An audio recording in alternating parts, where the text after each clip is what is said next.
Bonjour, je m'appelle Christophe Rollet, je suis fermier à Saint-Georges-sur-la-Prée dans la Berry, en région centre. J'ai 37 ans et je suis éleveur de brebis. Vous avez là 100 brebis, croisées, charolaises, texelles, des bêtes à viande tout simplement.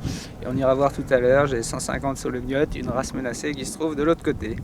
Je suis actuellement en train de m'occuper d'elles. Je viens de leur donner la petite ration du matin, elles ont du foin à volonté. Je leur ai donné un petit peu de grains, des céréales produites localement. Et je leur donne des minéraux. Voilà, elles sont gestantes, les petits arrivent à peu près au 15 mars, ce qui nous laisse 2 mois et demi. Donc je m'assure simplement de la qualité du troupeau et que tout aille bien, afin qu'elles nous fassent de beaux agneaux. Ça fait 5 ans, que je suis éleveur. Donc là il y a mes plus vieilles bêtes qui doivent avoir 7 ou 8 ans. Et voilà, j'ai tout là. Hop, je leur mets ça sur le foin. Il reste toujours un peu de foin. Ça leur permet de rester au sec. L'emballage c'est bien, hein, mais on en consomme du plastique quand même. Et ça, alors le sel j'en mets à volonté. Il y a plusieurs techniques. Donc je leur ai mis du sel normal pour satisfaire leurs besoins en sel. Une fois qu'elles sont saturées, et ensuite j'amène les minéraux. Et il faut qu'il y en ait quasi à volonté tout le temps, qu'elles manquent de rien. C'est elles qui choisissent. Je laisse faire un peu la nature. Je préfère un modèle agricole qui ressemble plus à ce qui est naturel. Voilà, s'il y en a une qui vient et que vous êtes calme, elles devraient toutes se jeter dessus, en principe. On va regarder ça dans 2 minutes, mais sitôt qu'il y en a une qui croque, il faut peut-être qu'on se recule un peu. Il y en a des plus ou moins dociles. En principe, ça devrait arriver assez vite.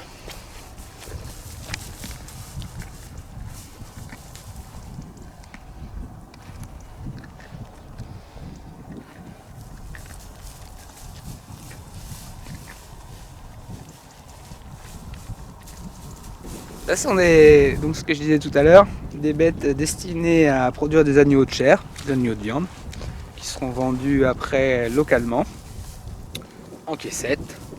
C'est de la bonne qualité, la meilleure forcément, puisque vous m'interviewez. Et j'ai une race solognotte qu'on va aller voir, qui est une race menacée. Il n'y a plus que 3000 têtes en France, qui est une vieille race alors presque locale, puisqu'ici nous sommes en Berry, mais de l'autre côté du Vallon, à 2 km, c'est la zone de la Sologne. Une race qui a failli disparaître, qui est plus apparentée à des chèvres, qui ne correspond pas aux critères de l'agriculture moderne, mais qui se redéveloppe grâce à l'éco-pâturage notamment, grâce à la volonté de certains éleveurs de faire perdurer des vieilles races qui font partie de notre patrimoine, tout simplement. Alors l'hiver, quand il fait beau comme ça et qu'il fait froid, c'est le temps parfait pour un éleveur. Tout se passe bien, les animaux mangent tranquillement, ils sont pas embêtés par les parasites, c'est très calme. Quand il pleut, c'est un peu plus embêtant. Faut veiller un peu plus aux animaux qui pourraient être un peu fragilisés, la pluie est plus source de froid que le froid, puisqu'elles ont une toison en laine. L'hiver, c'est une période à titre personnel très agréable. J'aime beaucoup, c'est beaucoup plus calme. Les animaux sont dociles, sont proches de l'homme puisqu'on est obligé de les nourrir tous les jours, alors qu'en été, ils regagnent un peu leur autonomie, sachant qu'ils vont au fond du pré manger de l'herbe et qu'ils vous voient quasiment jamais. Voilà, l'hiver à la ferme, moi c'est ma période préférée. Elles n'ont pas de nom, elles sont identifiées par des boucles. Non, elles n'ont pas de nom parce qu'il y en a 100. Alors dans le lot, j'ai mes préférés, hein, je les reconnais. Donc bon, là elle vient pas nous voir parce qu'elle est un peu timide, il faudrait que vous restiez plus longtemps, mais j'ai Vincent 15, d'où sa boucle que je reconnais, qui est docile, qui a dû être élevée au biberon parce qu'elle est assez proche de l'homme, elle s'approche, elle vient voir, elle vient chercher sa petite graine, bon elle est marrante. Mais non, elles n'ont pas de nom, hein. On est quand même dans un système d'élevage, malgré que c'est très beau la campagne, les petits oiseaux. La destination, c'est quand même de produire de la viande et bon, l'attachement n'est pas le même qu'avec un animal de compagnie. Pour des raisons de manque de structure et de place, j'aimerais bien en avoir dans un futur, mais pour l'instant, non, j'ai pas de vache ici, c'est 100% ovin.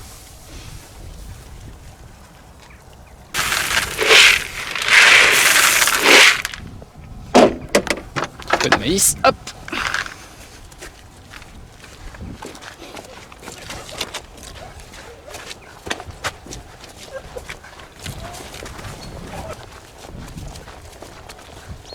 C'est tranquille, nous sommes dimanche. Oui. Donc ce sera le minimum, c'est-à-dire je leur donne à manger, je m'assure que tout va bien et je les laisse tranquilles pour la journée. Elles sont différentes, voilà. Typiquement, c'est la laine solognotte un peu plus foncée. C'est une des rares races, alors il y en a d'autres, mais qui n'a pas été croisée avec du mérinos. Toutes les autres bêtes à viande sont croisées avec du mérinos, donc comme des laines blanches. Elles, ce sont des marcheuses, elles sont hautes sur pattes, elles ne font pas de gros gigots. Et elles sont très dociles.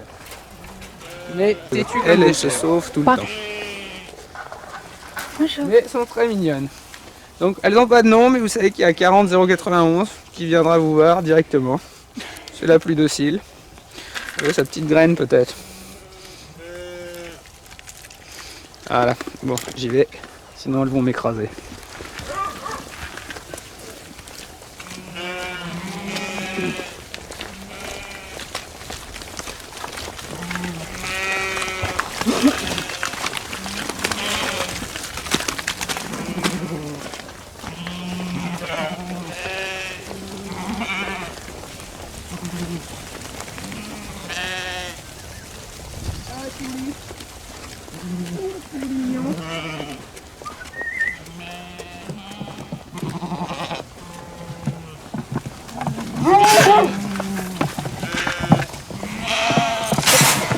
Faut aller vite hein. Elle vous mettrait par terre si elle pouvait.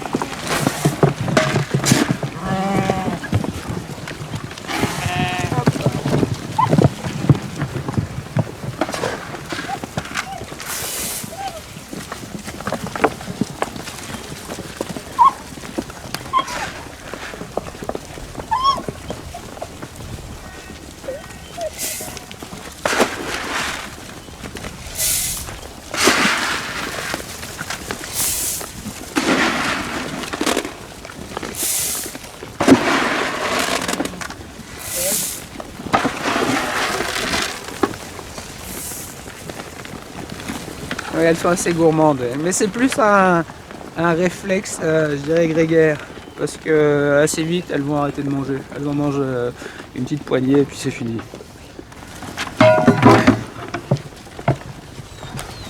Donc là c'est plus pour les moutons, hein. C'est pas les mêmes croquettes. Je vais prendre une petite badine parce que c'est des jeunes chiens et que les jeunes chiens ça vous saute dessus tout le temps. Prenez pas peur, hein. C'est juste pour imposer l'autorité physique, c'est pas pour leur taper dessus. Donc la routine aussi, oui, j'ai une meute de chiens anglo-français de petite vénerie. Ce sont des chiens courants qui chassent essentiellement le lièvre. On va aller leur donner à manger. Donc là c'est l'élevage des jeunes chiots. Tout simplement. Et on a 20 chiens. Avec l'élevage. Donc là il y en a 11 qui sont là et les autres sont à un autre endroit à la ferme, ce sont les adultes. À la chasse, oui. Tous les chiens sont nés pour chasser. C'est des chiens de meute, hein. C'est pas du tout le même rapport qu'avec un chien de compagnie, c'est-à-dire que eux ont besoin de vivre ensemble. Enfin, si vous en sortez un du lot, il est complètement perdu, complètement apeuré, il a besoin de vivre avec ses congénères. En meute, en meute, en meute, en meute. Yep. En meute. Yep. Voilà, en meute. Hip, hip, hip. En meute, ils veulent. En meute, hip, hip, hip. Voilà, apprendre le respect. Ils doivent attendre 5 minutes avant de sortir. C'est un réflexe qu'ils doivent obtenir. Sinon, ce serait l'anarchie. Oui, mon petit pharaon. Allez, venez les boulis. Hop. Allez, venez les petits boulis. Ouh, ma petite praline. Ouh, mon petit pan. Alors, prophète. Alors, mon petit loup. Doucement, doucement, doucement. Des restes. Croquettes espagnoles, sans doute. Comme tout ce qui arrive en France. Ouais, pour qui courent un peu, qui... Je vais poser ça. C'est eux les plus jeunes. Ils sont nés au 15 août. Voilà, donc ils ont 4 mois. Ah mon petit Panthéon, et ben gros bateau. Doucement, doucement, doucement. Et venez, hop, hop, hop, hop, hop. Pour ma petite Provence. Donc là c'est juste l'âge où c'est important, entre 2 et 6 mois. Il se passe beaucoup de choses dans la tête d'un chien, donc c'est important qu'il voit beaucoup de choses pour leur équilibre. Arrête Provence. Et... Arrête, arrête, arrête, arrête. Oui, on s'échange des chiens pour l'élevage, oui. Alors ce qu'on appelle éleveur, c'est des équipages de vénerie. C'est une vieille tradition française qui n'a pas forcément le vent en poupe en ce moment. Et ils sont assez dociles, assez proches de l'homme. On fait en sorte qu'ils ne soient pas complètement sauvages, d'où l'intérêt de les sortir tous les jours. Et c'est très bien qu'ils voient tout un tas de choses, un tas de gens, et qu'ils ne soient pas complètement fous quand on les lâchera dans la nature pour aller à la chasse. C'est de trouver de la laine de mouton, ça ils aiment bien. Au moment des fêtes de Noël, c'est cocasse, ils se font des masques comme ça. Ici, ouais, les intempéries, il n'y a pas grand chose. Hein. Ce qui est beaucoup plus à craindre, c'est le chaud. En hiver, bon, ils ont une cabane, ils peuvent se mettre à l'abri. Non, ça c'est pas un souci. Non, ce qui est plus problématique, c'est le chaud. Donc je leur mets une petite baignoire pour qu'ils se baignent. Ou je les mets dans un autre chenil qui est plus à l'ombre, plus au frais. Les intempéries, il n'y en a pas. C'est très rare. J'ai des écoles qui sont venues. Je dis non. Sont venus visiter un peu le système sur les moutons, qui est un système qui est assez peu classique. Hein. On a une agriculture en France qui est, comment dirais-je, hyper classique, c'est-à-dire que les céréaliers font du blé, du colza et du maïs, grosso modo, hein, je schématise, et les éleveurs font des vaches blanches et des moutons blancs. Voilà, dans les zones d'élevage, et tout le monde fait la même chose, et tout le monde produit un peu la même chose, ce que le marché demande. Ici, on est un petit peu dans un système légèrement différent, à savoir déjà on vend tout en direct, ce qui est assez rare sur une exploitation agricole. Il y en a beaucoup, hein, mais c'est assez rare par rapport à ce qu'on va appeler l'agriculture française. Donc il y a des écoles qui sont venues me voir, ouais, parce que dans les écoles c'est souvent des fils d'agriculteurs qui ont un peu envie de faire, je vais pas dire, ça va manquer d'humilité, mais les mêmes erreurs que leurs parents. Donc ils viennent regarder un peu, voilà, ce que c'est qu'un système où on peut vendre à la ferme, chercher des idées nouvelles peut-être, voilà. Donc il y a voilà, 2 écoles qui sont venues me voir, faire des visites, mais ça a été assez rapide, très sympa mais assez rapide. Avec les produits, donc la viande des brebis à viande, ça part en caissette pour nourrir les gens qui veulent se faire plaisir, acheter de l'agneau fermier plein air. Les solognos, les femelles sont vendues en reproductrices. Toutes les brebis que vous voyez là-bas, toutes les femelles serviront à repeupler justement la race. Donc on collabore avec un organisme qui s'appelle Géode, Génétique Ovine et Développement, qui lui s'occupe de mettre en relation les producteurs et les nouveaux acheteurs, donc nouveaux producteurs d'agnelles solognotes. Elles sont super bien valorisées comme ça, il y a de la demande, donc pourvu que ça dure. Et c'est une super race. Plusieurs éleveurs. Il y a un éleveur de moutons qui fait des bêtes à viande, lui il emmène tout sur un marché ovin spécialement, qui est une petite structure, et autrement c'est beaucoup de céréaliers. On est sur une zone un peu particulière, c'est-à-dire que de ce côté-ci c'est la vallée du Cher, donc c'est boisé, il y a des prairies, et de l'autre côté, bon là il y a le village, mais derrière le village après c'est la plaine, il n'y a plus d'arbres. La plus grande satisfaction, c'est de se lever le matin et de venir voir les animaux quand il fait ce temps-là, c'est formidable. Faut aimer l'élevage, moi j'adore ça, donc la satisfaction est là tous les jours. Les naissances, quand les agneaux naissent, c'est un moment un peu sympa, ouais. C'est toujours sympa, ça donne la vie, c'est dynamique, c'est une période à vivre vraiment sur un métier. Il y a des choses à faire, il faut être positif toujours. Le contexte agricole est certes pas facile, mais je crois qu'on ne s'attaque pas au vrai problème. Le vrai problème agricole en France, c'est pas le fait qu'il n'y ait pas de prix. Le vrai problème, c'est comment est-ce qu'on met le pied dans une ferme. C'est-à-dire que la moindre ferme, même en location, aujourd'hui, vous coûte 300 000 €. Pour 300 000 €, vous avez un truc qui est moyennement bien. Et ça, c'est le vrai problème.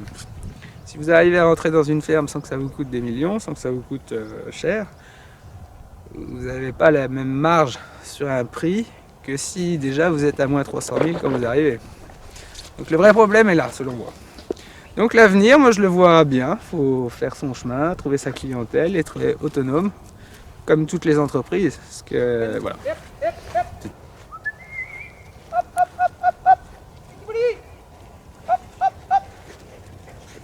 Ils sont mignons, très sages pour la caméra, ils sont jamais comme ça. Allez, on va manger.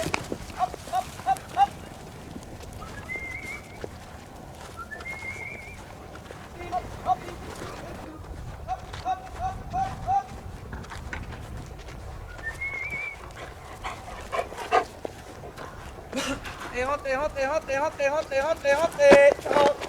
Sarah, et viens Bouli. Viens Provence. Narcisse. Pharaon, viens gamin. Et hop. Reste là, bro. Hop.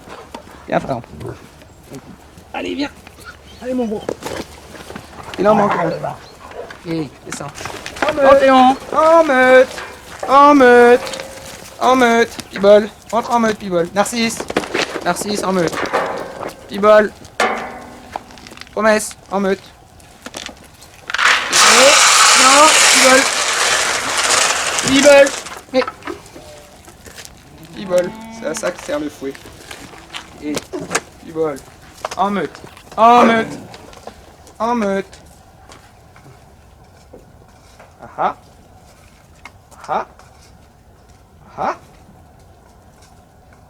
Allez, soupe, petit Bouli.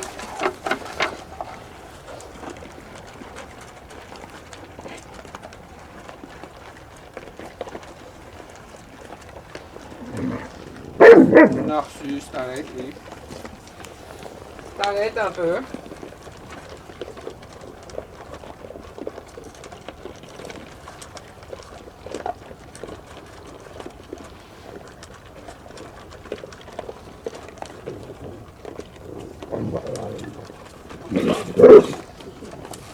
Dis donc, t'arrêtes un peu. Narcisse. Pibol, t'arrêtes aussi. Ça grogne un peu, c'est ça les grandes fratries. Ça grogne à l'heure de manger.